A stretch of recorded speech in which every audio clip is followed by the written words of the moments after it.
ഹൈക്കോടതി കൂടി ഇന്ന് നടപടികൾ എടുക്കുന്നുണ്ട്. വയനാട് കള്ളാടി മണ്ണിടിച്ചിൽ ദുരന്തം ഹൈക്കോടതി ഇന്ന് പരിഗണിക്കുന്നുണ്ട്. വിഷയത്തിൽ സർക്കാർ വസ്തുതാ റിപ്പോർട്ട് ഹാജരാക്കും.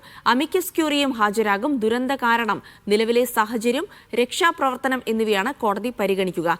വയനാട്ടിലെ പ്രകൃതി ദുരന്തങ്ങളിൽ സ്വമേധയാ എടുത്ത കേസ് പ്രത്യേകം പട്ടികപ്പെടുത്തിയാണ് ഹൈക്കോടതി ഡിവിഷൻ ബെഞ്ച് പരിഗണിക്കുക. അബ്ദുൽ നാസർ കൊച്ചിയിൽ നിന്ന് വിവരങ്ങൾ നൽകും. നാസർ, ഇന്നിപ്പോൾ ഹൈക്കോടതി സ്വമേധയാ എടുത്ത കേസാണ്. അപ്പോൾ സ്വാഭാവികമായിട്ടും ഈ ദുരന്ത കാരണം, എന്തുകൊണ്ട് ദുരന്തമുണ്ടായി എന്നതടക്കമുള്ള കാരണങ്ങൾ സത്യം പറഞ്ഞാൽ ഇപ്പോഴും അതിനകത്തൊരു വ്യക്തത വന്നിട്ടില്ല എന്നുള്ളതാണ്. ഒപ്പം തന്നെ ഇപ്പോൾ തുടരുന്ന രക്ഷാപ്രവർത്തനം, ഈ നിലവിലെ സാഹചര്യങ്ങൾ, ഇതൊക്കെയാണോ ഇന്നിപ്പോൾ പരിഗണിക്കാനിരിക്കുന്നത്? അതിന് സഹായകമാകുന്ന റിപ്പോർട്ട് ഇന്ന് സർക്കാർ സമർപ്പിക്കുമോ?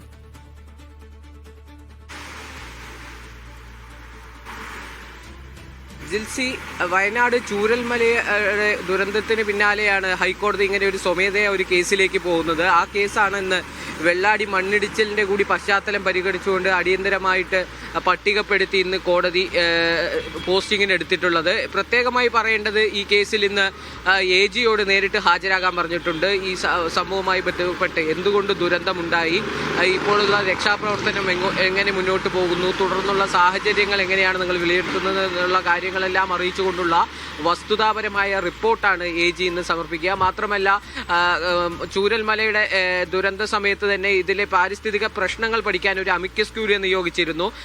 അമിക്കസ് ക്യൂറിയോടും ഇന്ന് നേരിട്ട് ഹാജരാകാൻ ആവശ്യപ്പെട്ടിട്ടുണ്ട്. കാരണം തുടർന്നും ഈ മേഖലയിലുള്ള പ്രശ്നങ്ങളും സാധ്യതകളും ഇതിനെക്കുറിച്ചുള്ള പഠനങ്ങളും എല്ലാം തന്നെയാകും അമിക്കസ് ക്യൂറിയോടും ചോദിച്ചറിയുക. ഇന്നൊരു പ്രത്യേക സാഹചര്യത്തിൽ, അതായത്